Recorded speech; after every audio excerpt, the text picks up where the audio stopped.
Dear friends,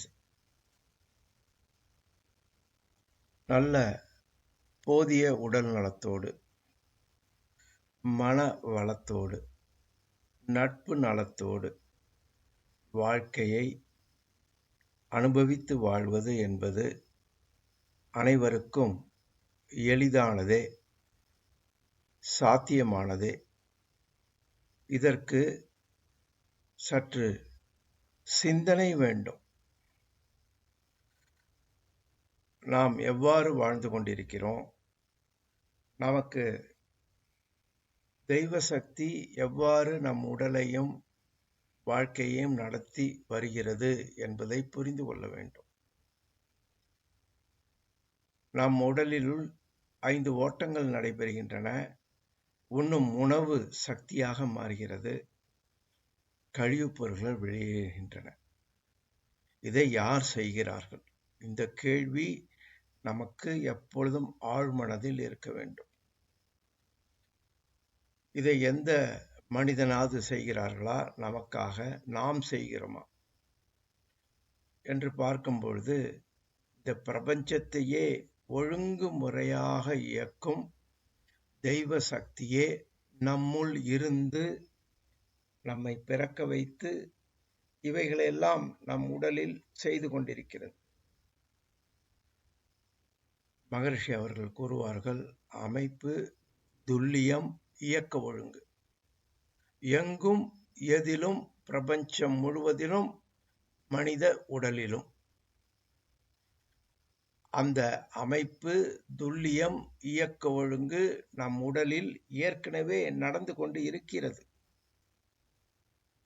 நம் மனதாலும், நமது எண்ணங்களாலும், நமது செயல்களாலும் அந்த இறை சக்தி நம் உடலில் செயல்படுவதை கெடுத்து கொள்ளும் பொழுது அதுதான் நோய், அதுதான் மன துன்பம்.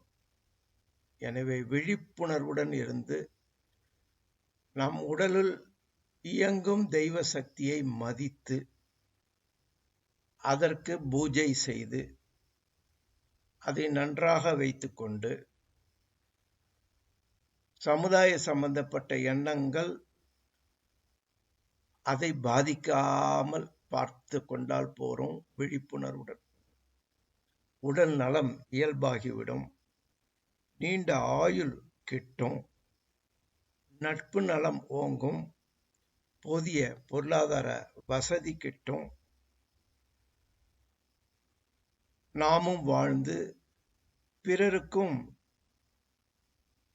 வாழ்வதற்கு உதவி செய்யும் தொண்டினையும் செய்ய தொடங்குவோம்.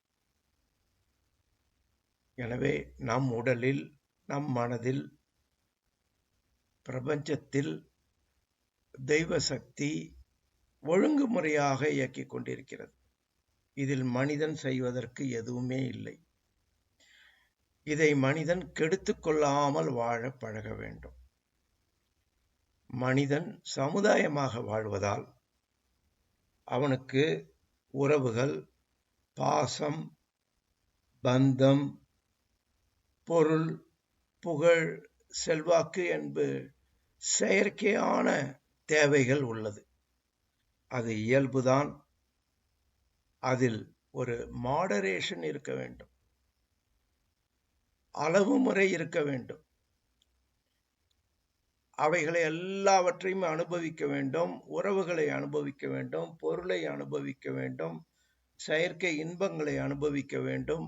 ஆனால் நம் உடலில் இயங்கும் தெய்வ சக்தியை அது பாதிக்காமல் விழிப்புணர்வுடன் அதை செய்ய வேண்டும்.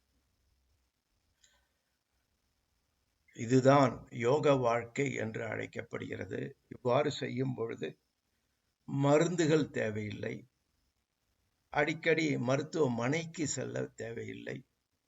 பிபி, சுகர் போன்ற நோய்கள் எளிதில் கட்டுக்குள் வந்துவிடும், மன உளைச்சல் இருக்காது.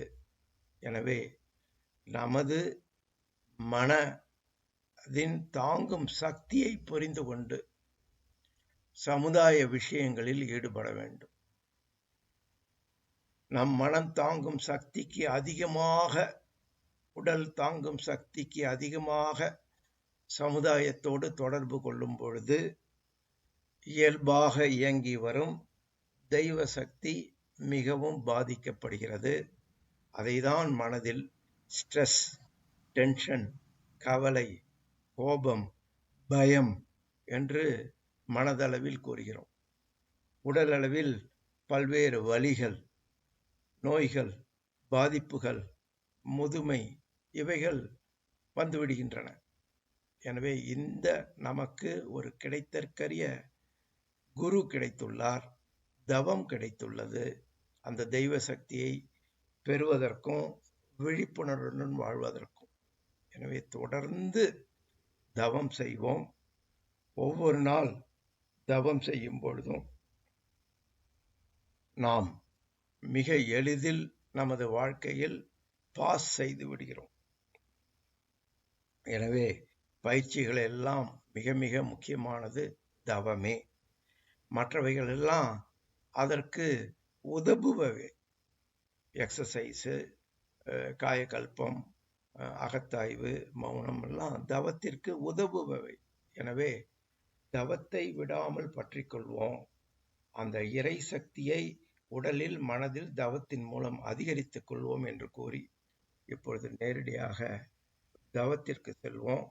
வாழ்த்துக்கள்.